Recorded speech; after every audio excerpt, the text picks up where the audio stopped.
आपको यौगिक की डेफिनेशन बताई थी। आज हम बताएंगे यौगिक के प्रकार। यौगिक कितने प्रकार के होते हैं? सबसे पहले हम यहाँ पर लिखेंगे यौगिक के प्रकार।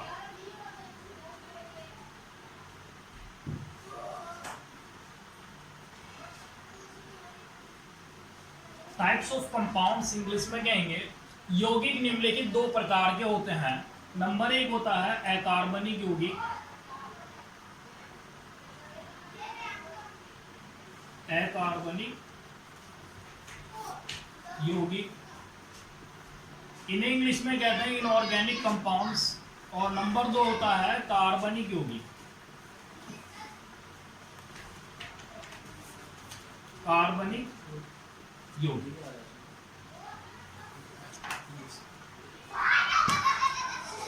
तो सबसे पहला हम अकार्बनिक को लेंगे। अकार्बनिक यौगिक क्या होते हैं? यहाँ पर अकार्बनिक यौगिक के डेफिनेशन लिखी हुई है। तो देखिए, वे यौगिक जो खनिज लवणों से प्राप्त होते हैं और जिनमें कार्बन तत्व नहीं होता है अकार्बनिक यौगिक कहलाते हैं। इसका एग्जाम्पल लेंगे HCl। HCl का नाम हो गया हाइड्रोक्लोरिक अम्ल। ये अकार्बनिक यौगिक है, इसमें कार्बन तत्व उपस्थित नहीं है, इसलिए अकार्बनिक यौगिक कहलाएगा। इसी तरह से दूसरा एग्जाम्पल लेंगे NaCl, sodium chloride. Sodium chloride भी एक अकार्बनिक यौगिक है। इसका साधारण नाम नमक होता है। ये हमें समुद्र से मिलता है, इसी तरह से समुद्र के पानी से मिलता है, खारे पानी से। इसी तरह से MgSO4 मैग्नीशियम सल्फेट हो गया, ये भी अकार्बनिक यौगिक हो गया। अकार्बनिक यौगिकों में एक तो कार्बोनेट CO3- और एक बाइकार्बोनेट HCO3- और एक साइनाइड। अब देखिए, इनमें कार्बन तत्व उपस्थित होता है, कार्बोनेट में, बाइकार्बोनेट में, साइनाइड में। लेकिन बाइकार्बोनेट, कार्बोनेट और साइनाइड के यौगिक भी अकार्बनिक यौगिकों में ही आते हैं, ना कि कार्बनिक यौगिकों में। तो ये तो थे अकार्बनिक यौगिक। अब दूसरे डेफिनेशन लेंगे हम कार्बनिक यौगिक की। तो देखिए, कार्बनिक यौगिक क्या होते हैं। यहाँ पर कार्बनिक यौगिक के डेफिनेशन लिखी हुई है, आप देख सकते हैं। वे यौगिक जो जीवधारियों से प्राप्त होते हैं और जिनमें कार्बन तत्व अवश्य पाया जाता है कार्बनिक यौगिक कहलाते हैं। अब एग्जाम्पल लेंगे, मैंने इसमें बताया है जीवधारियों से प्राप्त होने वाले। अब जीवधारी में जो भी श्वास लेने वाले होते हैं वे सभी जीवधारी होंगे। जैसे हम भी श्वास लेते हैं तो हम जीवधारी, हमारे शरीर में प्रोटीन पाई जाती है, तो प्रोटीन एक कार्बनिक यौगिक हो गया। इसी तरह से हमारे शरीर में न्यूक्लिक एसिड पाए जाते हैं, तो वो भी एक कार्बनिक यौगिक हो गया। ग्लूकोज होता है, फ्रक्टोज होता है, ये भी क्या होता है, कार्बनिक यौगिक होते हैं। और जो शराब होती है वो भी एक तरह से क्या है, कार्बनिक यौगिक है। उसका जो फॉर्मूला होता है C2H5OH होता है, इथेनॉल कहते हैं हम इसे, एथिल अल्कोहल। कुछ कार्बनिक यौगिकों के उदाहरण लिख रहा हूं मैं यहाँ पर, जैसे CH4 कार्बनिक यौगिक हो गया। मीथेन होती है, प्रकृति में पाए जाने वाली गैस है। और इसी तरह से C2H6 एथेन होती है, ये भी कार्बनिक यौगिक है। C2H4 एथिलीन गैस होती है, ये भी कार्बनिक यौगिक है। इसका यूज किया जाता है फलों को पकाने में। आप देखोगे कि इन तीनों के फॉर्मूले में क्या है, कार्बन तत्व अवश्य ही उपस्थित है। अगर इनमें कार्बन तत्व ना हो तो ये कार्बनिक यौगिक नहीं होंगे। तो इसलिए कार्बन तत्व का होना आवश्यक है, तभी वो कार्बनिक यौगिक होगा। इसी तरह से आपने सिरका देखा होगा, जिसका स्वाद खट्टा होता है, उसका फॉर्मूला CH3COOH होता है। इसमें भी कार्बन तत्व उपस्थित होता है, ये भी एक कार्बनिक यौगिक है। इसी तरह जब मधुमक्खी डंक मारती है तो वो काटने वाले स्थान पर, जहाँ पर डंक मारती है, वहां पर एक एसिड छोड़ती है। वो जो एसिड होता है वो होता है HCOOH फॉर्मिक एसिड। इसमें भी कार्बन तत्व उपस्थित होता है। अब देखिए, मधुमक्खी एक जीवधारी है और उसी जीवधारी से ये क्या प्राप्त हुआ है, ये कार्बनिक यौगिक प्राप्त हुआ है। तो मैंने बताया वे यौगिक जो जीवधारियों से प्राप्त होते हैं और जिनमें कार्बन तत्व अवश्य पाया जाता है, वे क्या कहलाते हैं, कार्बनिक यौगिक कहलाते हैं। अब नेक्स्ट टॉपिक स्टार्ट होता है मिश्रण। देखिए, जो इससे पिछली वीडियो में मैंने आपको बताया था कि द्रव्य का रासायनिक वर्गीकरण क्या था। द्रव्य के रासायनिक वर्गीकरण में एक तो था शुद्ध पदार्थ और दूसरा था मिश्रण। शुद्ध पदार्थ में दो भाग आ गए थे, एक तत्व आ गया था, एक यौगिक आ गया था, जिन्हें मैं आपको पहले ही समझा चुका। यौगिक के अभी मैंने प्रकार बताए हैं। अब इसका दूसरा भाग रह गया था। जो दूसरा भाग रह गया वो है मिश्रण। तो ये दूसरा टॉपिक स्टार्ट होता है। मिश्रण को हम इंग्लिश में मिक्सचर कहते हैं। तो देखिए मिक्सचर क्या होता है, यानी मिश्रण क्या होता है। यहां पर इसके डेफिनेशन लिखी हुई है मिश्रण की। दो या दो से अधिक पदार्थों को किसी भी अनुपात में मिलाने पर जो नया पदार्थ बनता है उसे मिश्रण कहते हैं। अब इसमें यह बताया गया है कि दो या दो से अधिक पदार्थों को किसी भी अनुपात में मिलाने पर जो पदार्थ बनेगा वो क्या होगा, मिश्रण होगा। मतलब इसमें पदार्थों का अनुपात कोई भी हो सकता है, ये पदार्थों का अनुपात फिक्स नहीं होगा। जबकि यौगिकों में क्या बताया गया था कि उसमें जो अवयवी तत्व होते हैं उनका जो अनुपात होता है वो निश्चित होता है, जबकि मिश्रण में अनुपात निश्चित नहीं होता। एग्जाम्पल हम लेंगे जैसे चीनी तथा पानी का मिश्रण। चीनी तथा पानी का मिश्रण,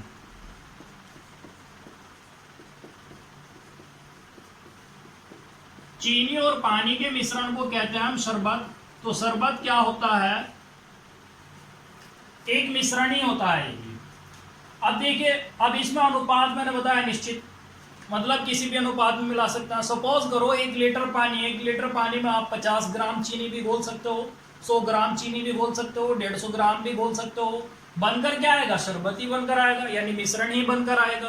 तो आपकी बात क्लियर होगी।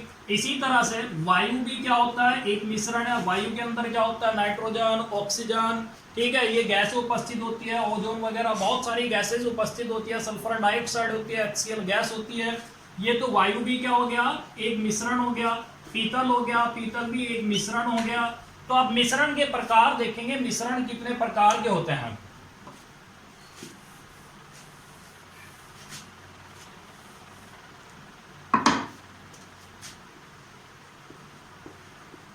मिश्रण के प्रकार,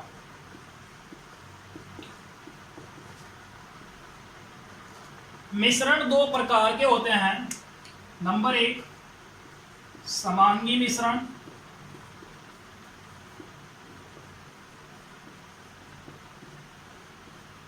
नंबर 2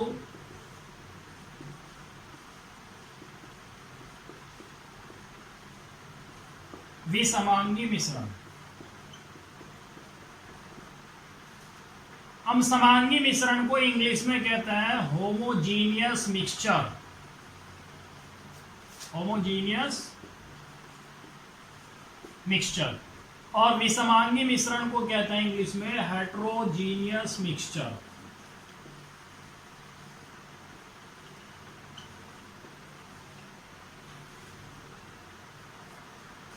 तो सबसे पहले बात करेंगे कि समांगी मिश्रण कौन सा मिश्रण होता है। समांगी मिश्रण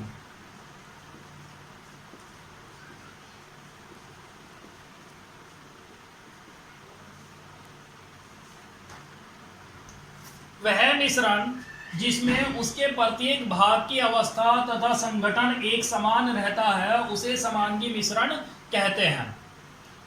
प्रत्येक भाग की अवस्था और संगठन क्या रहता है, एक समान रहता है। अवस्था का मीन्स ये हो गया कि या तो प्रत्येक भाग की अवस्था ठोस हो जाएगी, या प्रत्येक भाग की अवस्था द्रव हो जाएगी, या प्रत्येक भाग की अवस्था क्या हो जाएगी, गैस हो जाएगी, और उसका संगठन भी एक समान हो जाएगा। एग्जाम्पल हम इसका लेंगे जो मैंने अभी आपको बताया था। एग्जाम्पल चीनी तथा पानी का मिश्रण यानी शरबत। शरबत हम इसका एग्जाम्पल लेंगे। शरबत एक समांगी मिश्रण है। अच्छा, पता कैसे चलेगा इसका शरबत एक समांगी मिश्रण है। शरबत के 2 भाग होते हैं इस मिश्रण में। एक भाग तो होता है चीनी, और जो दूसरा भाग होता है वो पानी होता है, यानी जल होता है। अब चीनी जो होती है वो ठोस अवस्था में होती है, जो चीनी के क्रिस्टल होते हैं, जबकि पानी जो होता है वो द्रव अवस्था में होता है। तो इस तरह से ये जब ये दोनों अलग अलग रहते हैं, जब तक हमने इन्हें नहीं मिला तो दोनों की अवस्था क्या अलग अलग है, और दोनों का संगठन भी अलग अलग है। क्यों, पानी का अगर आप टेस्ट देखोगे तो ये टेस्टलेस है, इसका कोई स्वाद नहीं है, स्वादहीन है। जबकि चीनी का अगर आप स्वाद लोगे तो आप देखोगे वो मीठी है, यानी उसका स्वाद है। जब इन दोनों को आपस में मिला देते हो तो इन दोनों को आपस में मिला देने पर जो पदार्थ बन के आता है वो शरबत आया है। और शरबत में ये जो बना है शरबत, ये टोटल कैसा बन जाता है, द्रव अवस्था में आ जाता है। शरबत कैसा बनता है, द्रव अवस्था में शरबत प्राप्त होता है हमें। अब देखिए पानी का स्वाद कैसा था, ये स्वादहीन था, ठीक है।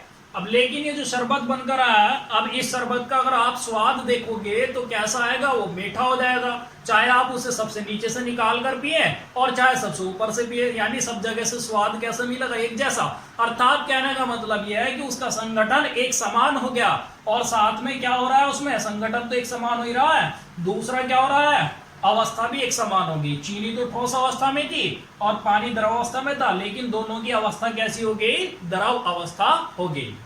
तो इस तरह से ये समांगी मिश्रण होता है। अब इसी तरह से एक और एग्जांपल लेंगे हम समांगी मिश्रण का, पीतल। पीतल भी एक समांगी मिश्रण है, पीतल भी एक समांगी मिश्रण है। देखिए पीतल के अंदर 80% जो होता है वो कॉपर होता है, यानी तांबा, और 20% इसके अंदर होता है जस्ता। इन दो धातुओं का मिश्रण होती है पीतल।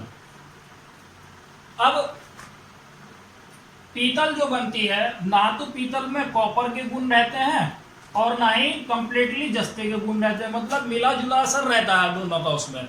ना ही तो कंप्लीटली कॉपर के गुण रहते हैं और ना ही क्या जस्ते के गुण रहते हैं। तो कुल मिला के कहने का मतलब ये हो गया कि जो पीतल का संगठन हो गया वो टोटल क्या हो गया, एक समान हो गया। अवस्था भी दोनों की क्या बन गई, ठोस अवस्था बन गई। तो इस तरह से पीतल भी क्या हो गया, एक समांगी मिश्रण हो गया। अब दूसरा एग्जांपल लेंगे हम, विसमांगी मिश्रण, वो दूसरे डेफिनेशन। तो देखिए विसमांगी मिश्रण क्या होता है।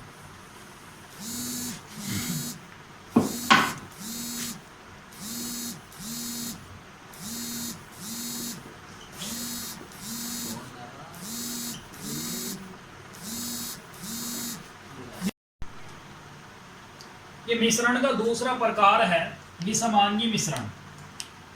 तो जैसे इसके डेफिनेशन लिखी हुई है, वह मिश्रण जिसके प्रत्येक भाग की अवस्था तथा संगठन भिन्न भिन्न होते हैं विसमांगी मिश्रण कहलाता है। अब इसके डेफिनेशन से आपको पता लग रहा होगा कि ये जो मिश्रण हो गया विसमांगी, ये समांगी मिश्रण से अपोजिट है।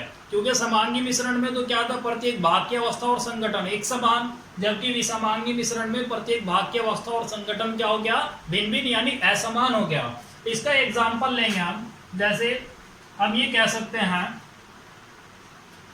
पानी तथा रेत का मिश्रण, पानी तथा रेत का मिश्रण।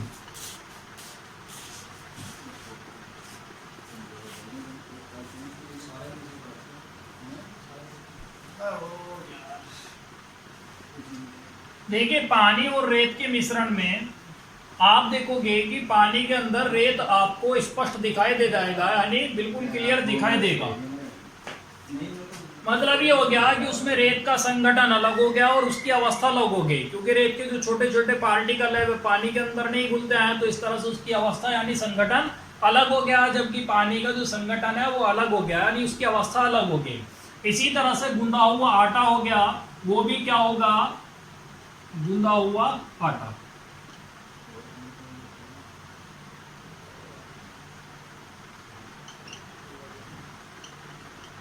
ये भी एक विसमांगी मिश्रण है। और कोहरा, कोहरा भी एक विसमांगी मिश्रण है। धुआं, धुआं भी एक विसमांगी मिश्रण है। धुएं के दो भाग होते हैं, एक भाग इसमें वायु होता है और दूसरा जो भाग होता है इसमें कार्बन के कण होते हैं। मतलब धुएं के अंदर मतलब धुआं जो होता है, धुएं में कार्बन के कण वायु में उपस्थित होते हैं।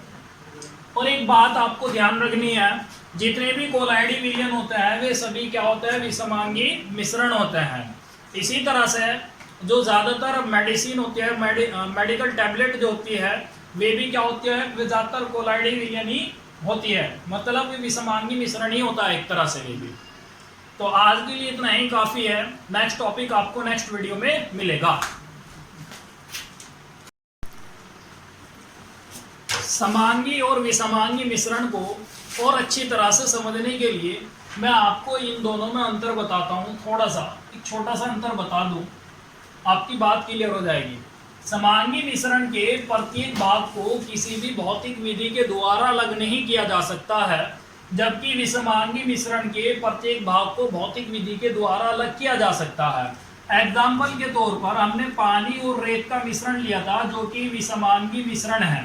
पानी तथा रेत का मिश्रण, पानी तथा रेत का मिश्रण, क्या हम इसे भौतिक विधि के द्वारा अलग कर सकते हैं? हाँ, एक भौतिक विधि है जिसके द्वारा हम अलग कर सकते हैं, वो है छान कर इसे, मतलब इसे छान कर हम क्या कर सकते हैं, पानी और रेत को अलग कर सकते हैं। तो इस तरह से पानी और रेत के मिश्रण में से इसके दोनों भाग अलग हो जाएंगे। अब जबकि अगर मान लो हमने शरबत लिया है जो कि समांगी मिश्रण है, और शरबत में से हमें कहा जाए कि छान कर इसमें से चीनी अलग करो और पानी अलग करो, तो क्या हो सकता है कि नहीं हो सकता है इस तरह से। तो इसलिए कहा जाता है समांगी और विषमांगी मिश्रण के प्रत्येक भाग को, समांगी मिश्रण के प्रत्येक भाग को किसी भी भौतिक विधि के द्वारा अलग नहीं किया जा सकता, जबकि विषमांगी मिश्रण के प्रत्येक भाग को भौतिक विधि के द्वारा आसानी से अलग किया जा सकता है। इसी तरह से विषमांगी मिश्रण में एक और एग्जांपल हो गया लकड़ी के चूर्ण तथा लोहे के बारूदे का मिश्रण हो गया। लकड़ी के चूर्ण और लोहे के बारूदे के मिश्रण को भी हम क्या कर सकते हैं, अलग कर सकते हैं। देखिए किस तरह से अलग कर सकते हैं कि अगर हम इस पर क्या फेर दें, चुंबक फेर दें, तो चुंबक फेरने पर आप ये देखोगे कि जो लोहे का चूर्ण है वो अलग हो जाएगा और लकड़ी का बारूद अलग रह जाएगा। ठीक है, तो इस तरह से हम विषमांगी मिश्रण के प्रत्येक भाग को भौतिक विधि के द्वारा अलग कर सकते हैं। ये बहुत इंपॉर्टेंट इसमें क्या है, डिफरेंस है इन दोनों में, समांगी और विषमांगी मिश्रण में।